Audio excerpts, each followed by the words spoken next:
A very good morning, students. After discussing the working of the transistors, today we will discuss the most important topic, that is the transistor as a switch. ठीक है, आज हम क्या study करने जा रहे हैं कि ट्रांजिस्टर जो स्विच की तरह काम करता है. ठीक है, जैसे कि आप लोगों को पहले भी बताया हुआ है, ट्रांजिस्टर्स का इलेक्ट्रॉनिक्स में बड़ा ज़्यादा एनरोलमेंट होता है. एक सिंपल सा एग्जांपल लेते हैं कि सिंपल स्विच की तरह कैसे काम करती है. जैसे आपकी मोबाइल स्क्रीन है ऑफ पड़ी हुई, जैसे आप उसको डबल टैप करोगे तो क्या हो जाती है, ऑन हो जाती है. तो जब डबल टैप कर रहे हो तो उसमें एक्चुअल में हो क्या रहा है, हम क्या करते हैं, डबल टैप करने की वजह से उसमें ट्रांजिस्टर को एक्टिवेट कर देते हैं. जैसे वो ट्रांजिस्टर एक्टिवेट होगा तो वो उस करंट फ्लो करेगा उसमें. जैसे वो प्रॉपर्ली करंट फ्लो करेगा तो वो उसको रीड करेगा कि कौन सा ट्रांजिस्टर किसके लिए हमारे इसमें डबल टैप के लिए हुआ है. ठीक है, तो उसके अकॉर्डिंग ही हमारा ट्रांजिस्टर जो वो ऑपरेट होता है. यानी कि जब आपकी स्क्रीन ऑफ है तो ट्रांजिस्टर जो हो ऑफ स्टेट में पड़ा हुआ है. ठीक है, जैसे हम डबल टैप करते हैं स्क्रीन ऑन हो जाएगी तो इसका मतलब ट्रांजिस्टर आपका एक्टिवेट हो गया है, that is in the switch on state. In that way we have the very larger applications of the transistor in our day to day life. हमारे कंप्यूटर्स, लैपटॉप्स, टेलीविजन, ठीक है, जितने भी हमारे इलेक्ट्रॉनिक गैजेट है उसमें ट्रांजिस्टर्स का बड़ा ज़्यादा एनरोलमेंट है. हम अलग अलग पर्पसेस के लिए ट्रांजिस्टर्स का यूज़ करते हैं. तो आज हम इसी के बारे में पढ़ने जा रहे हैं कि ट्रांजिस्टर एक्चुअल में है क्या. ठीक है, ट्रांजिस्टर जो है एज ए स्विच की तरह कैसे काम कर रहा होता है. पहले हम स्विच की वर्किंग देख लेते हैं. स्विच क्या होता है. जनरली अगर हम स्विच के बारे में देखते हैं तो एक मेरे पास इलेक्ट्रिक बल्ब है. ठीक है, जब हम उसको किसी बैटरी सोर्स के साथ कनेक्ट कर देते हैं इस तरह से, क्लियर बात है. जब मैंने इस की को टैप नहीं किया हुआ है तो यहाँ पे बल्ब जो है आपकी एलईडी बल्ब जो भी है वो ऑन नहीं होगा. तो that means this at the stage the R is infinite resistance is open हो रहा है. That's why this circuit is not completing and the LED is not working. Clear बात. लेकिन जैसे हम इसको टैप कर देते हैं क्या होगा, जैसे मैंने इसको की को टैप किया तो resistance will become equal to zero. Resistance क्या हो गया, जीरो हो गया. LED will start operating. LED क्या होगी, स्टार्ट ऑपरेटिंग हो जाएगी. तो इसका मतलब यहाँ पे क्या हो रहा है, पोटेंशियल ड्रॉप हो रहा है. क्या हो रहा है, पोटेंशियल ड्रॉप हो रहा है. अभी जैसे पोटेंशियल ड्रॉप हुआ तो इसका मतलब बैटरी की वोल्टेज क्या होती जाएगी, लगातार कम होती जाएगी. बस इसी ही एप्लीकेशंस के ऊपर हम ट्रांजिस्टर को अंडरस्टैंड करेंगे एज ए स्विच की तरह. ठीक है, तो यहाँ पे देखो, this is the simple circuit diagram. Commonly हम किस चीज को यूज करते हैं, transistor as a common emitter. Same भाई हमने यहाँ पे भी किया हुआ है. ठीक है, तो यहाँ पे मैं करता हूँ कॉमन एमीटर का यहाँ एरो लगा दिया तो ये बन जाएगा मेरे पास एमीटर, ये बन जाएगा मेरे पास बेस, ये बन जाएगा कलेक्टर. क्लियर हुई बात. अब जैसे कि आपको पहले भी बताया हुआ है, इफ एंड और को याद रखना अपने. इफ एंड और, इफ का मतलब क्या होता है, इनपुट फॉरवर्ड बायस. यानी कि जो हमारे पास इनपुट सर्किट है वो क्या होता है, फॉरवर्ड बायस.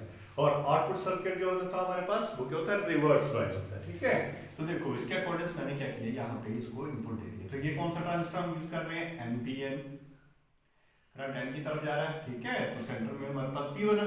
तो देखो मैंने इसको इनपुट को फॉरवर्ड बायस किया. फॉरवर्ड बायस कैसे करूंगा, पी टाइप को किसके साथ कनेक्ट किया हम लोगों ने, positive terminal of the battery, यहाँ पे मैंने कनेक्ट कर दिया. और नेगेटिव किसके साथ कनेक्ट हुआ, एन टाइप के साथ. ठीक है, तो that will makes the forward bias. Clear. And that is the base resistance बोला जाता है. क्योंकि बेस करंट जो फ्लो करेगा उसमें जो रेजिस्टेंस होगा, ठीक है, उसका हम क्या बोलेंगे, बेस रेजिस्टेंस बोला जाएगा. ठीक है, और यहाँ पे इन दोनों के बीच में एक पोटेंशियल ड्रॉप होगा. किसके बीच में, इन दोनों के बीच में. तो जिसको हम रिप्रेजेंट कर देते हैं किससे, बी से रिप्रेजेंट कर देते हैं. क्लियर बात ये. ठीक है, इन दोनों टर्मिनल्स के बीच में जो पोटेंशियल ड्रॉप होगा उसको हमने किससे रिप्रेजेंट कर दिया, बी से रिप्रेजेंट कर दिया. मतलब दोनों के बीच में पोटेंशियल डिफरेंस कितना हो रहा है, क्लियर बात ये.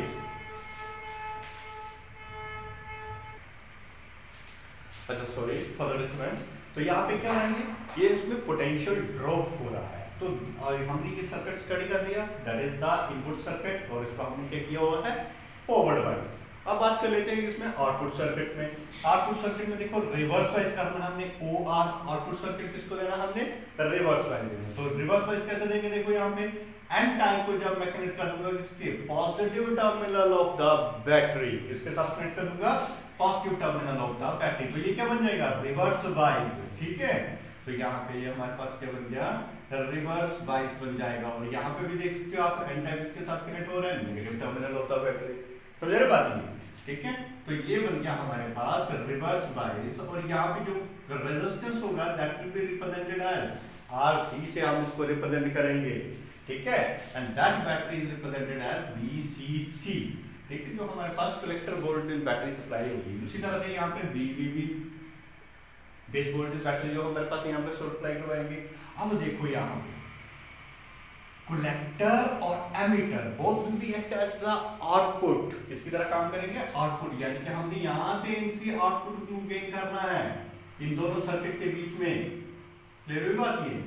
मान लो यहाँ पे मैंने कोई एलईडी लगा दी है, मुझे पता करना है कि कब स्विच ऑन है कब स्विच ऑफ है, ठीक है, तो इन दोनों के बीच में जो पोटेंशियल ड्रॉप होगा वही मेरे पास आउटपुट का काम करेगा। इन दोनों के बीच में जो पोटेंशियल ड्रॉप होगा दैट इज V, इसको यहाँ पर रिप्रेजेंट कर देते हैं C और E से। तो ये किसका काम करेगा, आउटपुट का काम करेगा, ठीक है। यहाँ पे जो इनपुट का काम कर रहा है वो ये वाली बैटरी काम कर रही है, क्योंकि इसी बैटरी की हेल्प से हम यहाँ पे इस ट्रांजिस्टर को एक्टिवेट करेंगे, जबकि आउटपुट जो हम लेंगे इन दोनों टर्मिनल्स के बीच में, कलेक्टर और एमिटर्स के बीच में कितना पोटेंशियल ड्रॉप आ रहा है, ठीक है, कितनी पोटेंशियल बन रही है, वो हमारे को बताएगी आउटपुट वोल्टेज को। क्लियर बात ये, और हम इन दो सर्किट की हेल्प से यहाँ पे इसमें आउटपुट गेन करेंगे। This one is the VCC battery which is the variable, उसी तरह से यहाँ पे भी ये क्या होगी हमारे पास वेरिएबल होगी। क्लियर बात ये, ठीक है। अब यहाँ पे करंट की बात कर लेते हैं, जैसे हम यहाँ पे इसकी करंट की मेंशन करेंगे किस तरीके से, चलो इसको बाद में करेंगे, यहाँ तक क्लियर हो गया हमारे पास, ठीक है। तो this one is all about the circuit diagram of the switch. किसकी सर्किट डायग्राम आ गई हमारे पास, ये सारी की सारी स्विच की सर्किट डायग्राम होगी। क्लियर होगी बात ये। अब हम यहाँ पे कुछ एक प्रिंसिपल अप्लाई करेंगे और उन प्रिंसिपल्स के बेसिस पर हम एक इक्वेशंस बनाएंगे, ठीक है। उन इक्वेशंस के बाद बेस पर हम ये अंडरस्टैंड करने की कोशिश करेंगे कि कैसे हमारा ट्रांजिस्टर जो है स्विच की तरह काम करता है, ठीक है। मान लो ये मेरे पास एक क्लोज्ड लूप है यहाँ पे, ठीक है, ये सारा क्या बना रहा है, क्लोज्ड लूप बना रहा है। तो जब क्लोज्ड लूप बना रहा है तो इसका मतलब यहाँ पे हम कौन सा लॉ अप्लाई कर सकते हैं, किरचॉफ वोल्टेज लॉ को अप्लाई कर देते हैं, किरचॉफ वोल्टेज लॉ अप्लाई करते हैं। तो अकॉर्डिंग टू दिस एक डायरेक्शन मैं कंसीडर कर लेता हूं ऐसे, ठीक है। अब देखो डायरेक्शन कंसीडर कर ली मैंने यहाँ पे, तो according to the Kirchhoff law all the voltage and the EMF will be equal to the 0, ठीक है, इन अ क्लोज्ड लूप। तो यहाँ पे देखो हम कहां से जा रहे हैं, positive negative to positive terminal होता है बैटरी, तो ये काम करेगा V। क्लियर बात। नेक्स्ट आया हमारे पास RV रेजिस्टेंस, यहाँ पे करंट फ्लो करेगा IB मान लेते हैं करंट फ्लो कर रहा है, और मेरी डायरेक्शन और करंट की डायरेक्शन यहाँ पे मेंशन करनी पड़ेगी। देखो पॉजिटिव है, इस तरफ जाएगा करंट, ठीक है, एमीटर है, करंट बाहर की तरफ निकल रहा है, और यहाँ पे कलेक्टर है, करंट की डायरेक्शन यहाँ पे होगी दैट इज IC। क्लियर बात ये, और यहाँ पे करंट IE, यहाँ पे IB करंट, समझे। अब देखो मेरी डायरेक्शन, मैंने जो लूप कंसीडर किया उसकी डायरेक्शन और इस करंट की डायरेक्शन सेम है, तो इस केस में हम इसको क्या लेते हैं, नेगेटिव।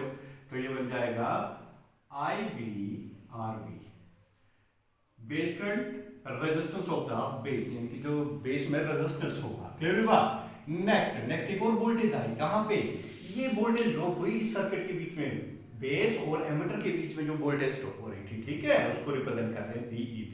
तो देखो VEB हम कहां से चलेंगे, एमीटर जो है वो हम क्या ले रहे हैं, नेगेटिव। इस तरफ से भी अगर चेक करो एमीटर नेगेटिव है, इस तरफ से भी चेक करोगे तो एमीटर क्या है, नेगेटिव है। तो एमीटर नेगेटिव है, यानी कि हम पॉजिटिव से किसकी तरफ जंप कर रहे हैं, नेगेटिव की तरफ जंप कर रहे हैं। तो ये पहली बन जाएगी हमारे पास negative of the VEB, all will be equal to the what, 0। तो यहाँ पे इक्वेशन बन जाएगी VEB इज इक्वल टू, इस सारी इक्वेशन को इस तरफ ले जाओ, BC VEB and IB plus of IB RB, क्योंकि दैट इक्वेशन नंबर 1। ये हमारे पास है इनपुट वोल्टेज, तो इसको मैं ऐसे लिखता हूं, B input will be equal to the VEB plus of IB RB, ठीक है, इसको इक्वेशन नंबर 1 दे देते हैं। तो यहाँ पे हमने ये फर्स्ट लूप को सोल्व करके इक्वेशन बना दी इसकी इनपुट वोल्टेज के लिए। उसी तरह से देखो यहाँ पे हम एक और लूप कंसीडर करते हैं सेकंड लूप में, यहाँ पे मैंने एक डायरेक्शन कंसीडर कर ली, समझ रहे बात। किसी भी डायरेक्शन में हम इस डायरेक्शन को कंसीडर कर लेते, तो मैंने इस डायरेक्शन में कर लिया कंसीडर। फिर से हमने क्या किया, दूसरे लूप में भी केवीएल लूप अप्लाई कर दिया, प्रिंसिपल अप्लाई किया। कैसे, अब हम यहाँ से चलते हैं, सर्किट से इस तरफ चलते हैं, तो यहाँ से नेगेटिव से मैं पॉजिटिव की तरफ लिया, तो यानी कि BCC पॉजिटिव आएगा, ठीक है। और यहाँ पे करंट करंट क्या हो रहा है, मेरी डायरेक्शन करंट की डायरेक्शन सेम है, तो दैट मींस नेगेटिव साइन, तो यहाँ पे बन जाएगा IC RC। क्यों? क्योंकि यहाँ पे करंट जो फ्लो कर रहा है वो IC करंट फ्लो कर रहा है। क्लियर है बात? ठीक है। और पोटेंशियल ड्रॉप हो रहा है यहाँ पे, यहाँ से लेके इस सर्किट के बीच में, यानी कि कलेक्टर से एमिटर के बीच में जो पोटेंशियल ड्रॉप हुआ, तो देखो हम पोटेंशियल कैसी आएगी, नेगेटिव आएगी पॉजिटिव आएगी। तो हम देखेंगे कि एमिटर का टर्मिनल कैसा है, एमिटर टर्मिनल कैसा दे रहे हैं हम, नेगेटिव दे रहे हैं दोनों तरफ। ठीक है, तो हमारे पास जो पोटेंशियल जो ड्रॉप हो रही है मतलब नेगेटिव साइन, तो ये बन जाएगा मेरे पास कितना, BCE और will be equal to what, 0। अब जैसे मैंने स्टार्टिंग में ही बात को रिप्रेजेंट कर दिया था कि आउटपुट जो हो गया हमारे पास, हम यहाँ पे चेक करेंगे इसमें कि कितना पोटेंशियल जो है वो ड्रॉप हो रहा है। ठीक है, तो यहाँ पे मेरे पास वैल्यू बन जाएगी अब कितनी, ये BCE किसका काम करेगी, आउटपुट का। तो इसको उठा के इस तरफ ले जाते हैं, तो ये बन जाएगा B आउटपुट, और ये ऐसा रहेगी वैल्यू, तो BCC minus of IC RC। These are the two equations in which we can understand the working of the transistor as a switch। ये जो दो इक्वेशंस हमने ड्राइव की हैं, ठीक है, इन्हीं इक्वेशंस के बेस पर हम ये पता कर सकते हैं कि ट्रांजिस्टर जो है वो किसकी तरह काम कर रहा है, कि स्विच की तरह काम कर रहा है। देखो कैसे काम करेगा, तो यहाँ पे हम कंडीशंस ले लेते हैं। ठीक है, फिर केस 1 मान लेते हैं, इसको केसेस की फॉर्म में करते हैं। व्हेन बी इनपुट, मान लो यहाँ पे हम जो सिलिकॉन का यूज कर रहे हैं, तो सिलिकॉन के लिए ऑपरेटिंग वोल्टेज जो होती है अप्रोक्सीमेट कितनी होती है, अप्रोक्सीमेट 0.7 वोल्ट की इक्विवेलेंट होती है। यानी कि हम केस 1 में मान लेते हैं when B input is less than 0.7 voltage, कितने है, लेस देन 0.7 वोल्टेज, यानी कि जब वो इनपुट वोल्टेज बड़ी ही कम है। तो जब इनपुट वोल्टेज बड़ी ही कम होगी तो यहाँ पे देखो क्या हो रहा है, फिर जब इनपुट वोल्टेज बड़ी ही लो है तो इसका मतलब जो बेस में जो आपका डिप्लेशन लेयर है, कैसा होगा ये डिप्लेशन लेयर, देखो यहाँ पे ये हमारे पास ट्रांजिस्टर की डायग्राम आ जाएगी, ये हमारे पास एमीटर आ जाएगा, ये बेस आ जाएगा, ठीक है, और ये कलेक्टर आ जाएगा। तो इसको हम रीजन मान लेते हैं यहाँ पे। तो ये बना मेरे पास किसकी, बेस की डिप्लेशन लेयर, क्लियर हुई बात, और ये बनी कलेक्टर की डिप्लेशन लेयर। तो ये सेंटर में क्या बना मेरे पास, बेस बना, वही क्या बना, बेस, ये एमिटर और ये कलेक्टर। सेम यहाँ पे जो हमने किया हुआ काम देखो। अब यहाँ पे जो इलेक्ट्रॉन्स हैं उनके पास सफिशिएंट एनर्जी ही नहीं है। क्यों नहीं एनर्जी, क्योंकि हमने इसमें वोल्टेज उतनी ज्यादा सप्लाई ही नहीं की हुई है। क्लियर हुई बात, यहाँ पे नेगेटिव टर्मिनल आएगा, ठीक है, तो यहाँ पे इतनी सफिशिएंट एनर्जी ही नहीं सप्लाई कर रहे हैं, लेस देन 0.7 वोल्टेज। तो ये जो डिप्लेशन लेयर है इस कम नहीं होगी, और ना ही तो इलेक्ट्रॉन्स के पास इतनी एनर्जी होगी कि वो यहाँ से इसको पेनिट्रेट करके कहाँ पहुंच सके, बेस में पहुंच सके।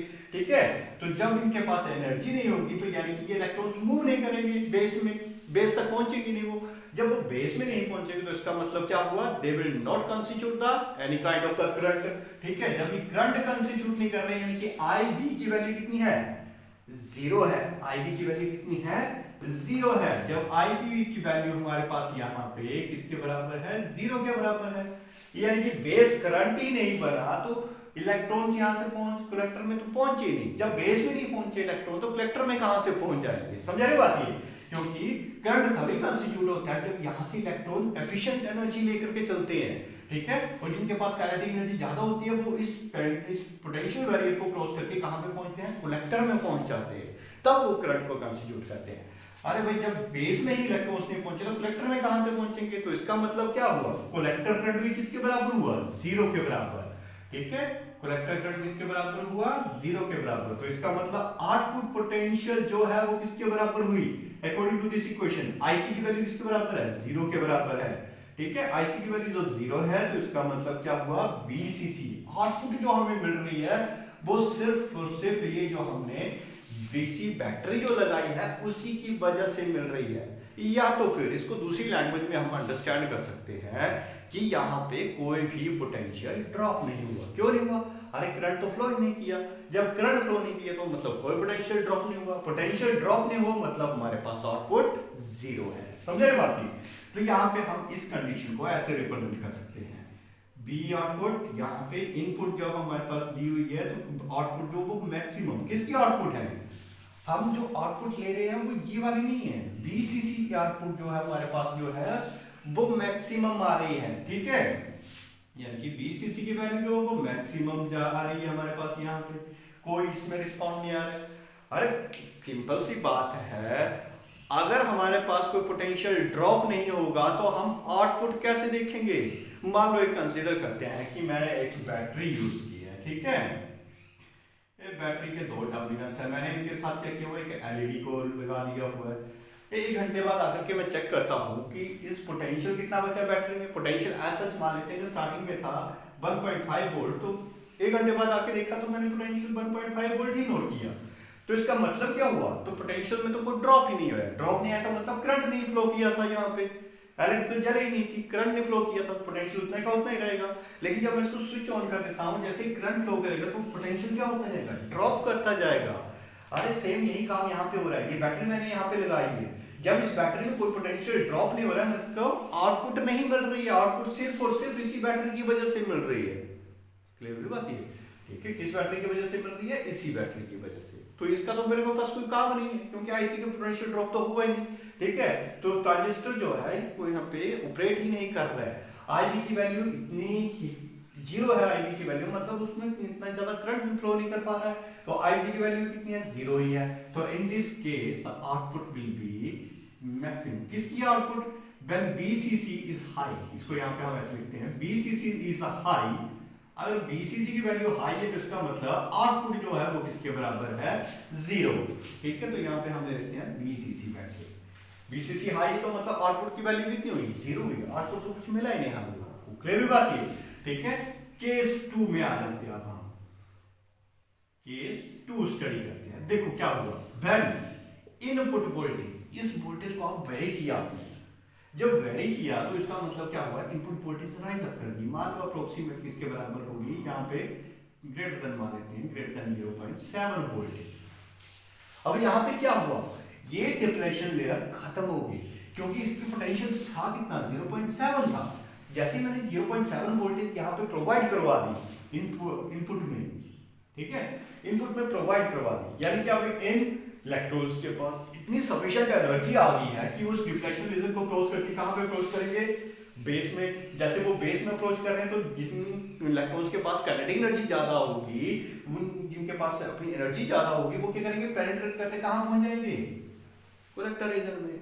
अरे जब कलेक्टर रीजन में पहुंच गए तो they will obviously constitute the current, ठीक है। तो अब इस केस में क्या होगा, सेकंड केस में ये करंट कंस्टिट्यूट कर रहे हैं, ठीक है। इसका मतलब IB has some kind of the value, हम लीनियरली इसको इंक्रीज कर रहे हैं तो IC भी क्या हो रहा है, इंक्रीज कर रहा है।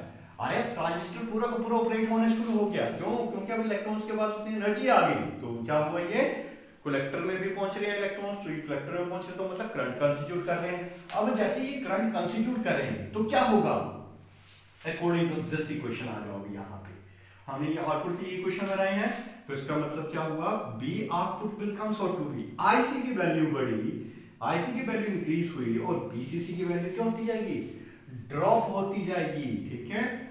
बीसीसी वैल्यू यहां पे हम लिख देते हैं, बीसीसी डिक्रीजेस,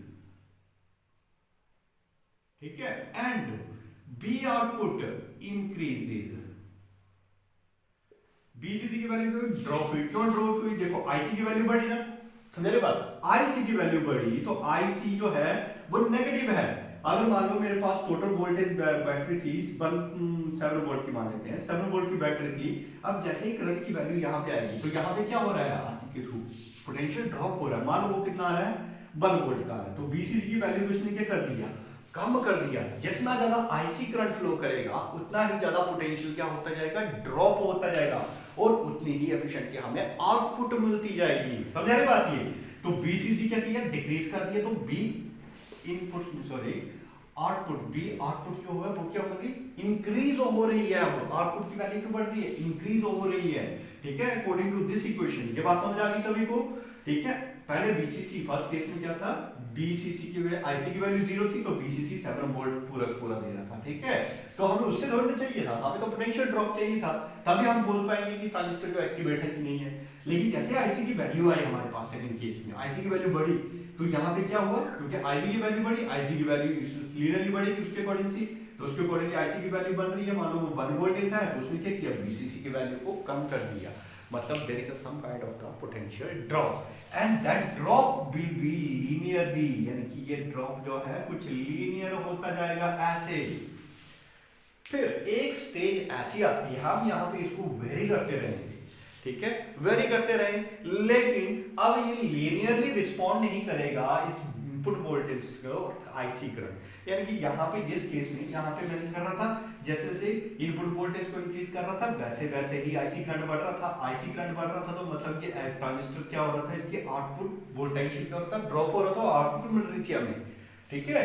ये ग्राफ नीचे की तरफ जा रहा है, इसका मतलब ये नहीं है कि हमें आउटपुट 0 हो रही है, नहीं, ये सिर्फ बीसीसी की वोल्टेज को कम कर रहा है यहाँ पे, यानी कि हमारे पास पोटेंशियल ड्रॉप हो रहा है, जैसे यहाँ पे बताया था मैंने, जैसे करंट फ्लो होना स्टार्ट करेगा पोटेंशियल क्या होना चलेगा, धीरे धीरे कम होना स्टार्ट हो जाएगा, कैसे हो जाएगा, 1.4 1.3 1.2 1.1 ऐसे ऐसे वैल्यू डिक्रीज होती जा रही है। तो यहाँ पे हमारा सेम वही काम हो रहा है यहाँ, फिर भी बात नहीं, तो क्या हुआ, अभी यहाँ पे वैल्यू क्या होती गई, लीनियरली ड्रॉप करती गई, जैसे जैसे मैंने यहाँ पे पोटेंशियल बढ़ाता गया वैसे वैसे ही यहाँ पे पोटेंशियल क्या होता गया, ड्रॉप होता गया, बीसीसी का पोटेंशियल, आउटपुट को हमें मिलती जा रही है, आउटपुट क्या होती है, बढ़ती जा रही है लीनियरली, बट अल्टीमेट एक स्टेज ऐसी आएगी हमारे पास कि जब हम इस पोटेंशियल को इंक्रीज करेंगे उसके अकॉर्डिंग ये आईसी करंट रिस्पॉन्ड नहीं करेगा, यहाँ पे तो लीनियरली है, जैसे मैं इंक्रीज कर रहा हूँ वैसे आईसी करंट जो है रिस्पॉन्ड कर रहा है, लेकिन एक स्टेज ऐसी आएगी जहां पर ये आईसी करंट उतना ज्यादा रिस्पॉन्ड नहीं करेगा जितना मैंने बेस वोल्टेज को इंक्रीज किया है, क्योंकि इसकी एक पर्टिकुलर सर्टेन लिमिट होती है, ठीक है। After that situation they will be लीन, बड़ा कम रिस्पॉन्ड करेगा इस तरह से, मतलब लीनियर नहीं रहेगा अब ये, ठीक है। तो ये ग्राफ हमें कुछ इस तरीके से मिलेगा, क्लियर हुई बात ये। तो that case is third case, case third, Then Bi is very very greater than that of the 0.7 volt से, तो IB is increasingly high but IC is not increasingly linearly, ठीक है, not responding linearly with respect to what, IC, ठीक है। तो BCC भी जो decrease करेगी नॉन लीनियर करेगी, नॉन लीनियर, और B नॉट जो है वो क्या करेगी, सैचुरेट हो जाएगी, मतलब ये कांस्टेंट ही तो होगी वैल्यू। तो यहाँ पे देखो ये जो रीजन बना जहां पे हमारे पास वही पर्टिकुलर पोटेंशियल बैरियर का काम कर रहा था, ये क्या था, ये पोटेंशियल बैरियर तो था, ठीक है। तो यहाँ पे हमारा ट्रांजिस्टर ऑपरेट नहीं हो रहा था, तो इस स्टेट को हम बोलते हैं कट ऑफ स्टेट, ठीक है, स्विच की कट ऑफ स्टेट, यानी कि ये स्टेट कौन सी होती है, ये स्टेट होगी हमारे पास ऑफ स्टेट बोलते हैं इसको हम, ठीक है। ये जो स्टेट थी ये क्या था, एक पर्टिकुलर पोटेंशियल था, कितना था, 0.7 वोल्ट का, यहाँ यानी कि यहाँ तक हमें सप्लाई करवानी पड़नी थी, तब जाकर के उसके बाद क्या हुआ, लीनियरली ड्रॉप आने स्टार्ट हुआ, पोटेंशियल ड्रॉप हुआ। तो यहाँ से जहां से इस पोटेंशियल ड्रॉप स्टार्ट हुआ और जहां तक ये होता रहा लीनियरली, इस रीजन को हम बोलते हैं एक्टिव रीजन, एक्टिव रीजन बोला जाता है इसको, क्या बोला जाएगा इसको, एक्टिव रीजन, क्लियर हुई बात। और इसके बाद क्या हुआ, जैसे हम पोटेंशियल को बढ़ाते रहे लेकिन ये नॉन लीनियरली इसके ऊपर रिस्पॉन्ड कर रहा है, ठीक है, तो इसको हम बोलते हैं सैचुरेट स्टेट, सैचुरेट स्टेट बोला जाता है। और ये जो सैचुरेट स्टेट है मतलब यहाँ पे करंट जो है कांस्टेंट हो गया, तो यहाँ पे हम इसको बोलते हैं ऑन स्टेट, ठीक है। तो इन्हीं दो प्रिंसिपल्स वर्किंग के ऊपर हमारा जो है स्विच जो वो काम करता है। जब कट ऑफ स्टेट थी, यहाँ पे पोटेंशियल बड़ा ही कम था 0.7 वोल्ट से, तो वो ऑफ स्टेट होती है, यानी कि स्विच को ऑन ऑफ करते ना हम लोग, तो वो ऑफ स्टेट थी इसी तरह से ट्रांजिस्टर की, यानी कि जब आपकी मोबाइल की स्क्रीन बंद है तो वो ऑफ स्टेट है उस टाइम, यानी कि पोटेंशियल किसकी वजह से मिल रहा है, इसकी वजह से मिल रहा है, तो हमारा ये किसी काम का नहीं। जैसे मैंने डबल टैप किया, डबल टैप करने की वजह से क्या हुआ, एकदम से ट्रांजिस्टर क्या हुआ, एक्टिवेट हुआ, एक्टिवेट रीजन में पोटेंशियल ड्रॉप हुआ, अल्टीमेटली इसने किया सैचुरेट स्टेट का रिक्वायर करती है, ठीक है। इस सैचुरेट स्टेट को हम क्या बोलेंगे, ऑन स्टेट बोला जाता है, ठीक है। So this is the working of the transistor as a switch. इसी तरह से हमारा एक स्विच जो है वो काम करता है। आई होप समझ आ गया सारा। Thank you all.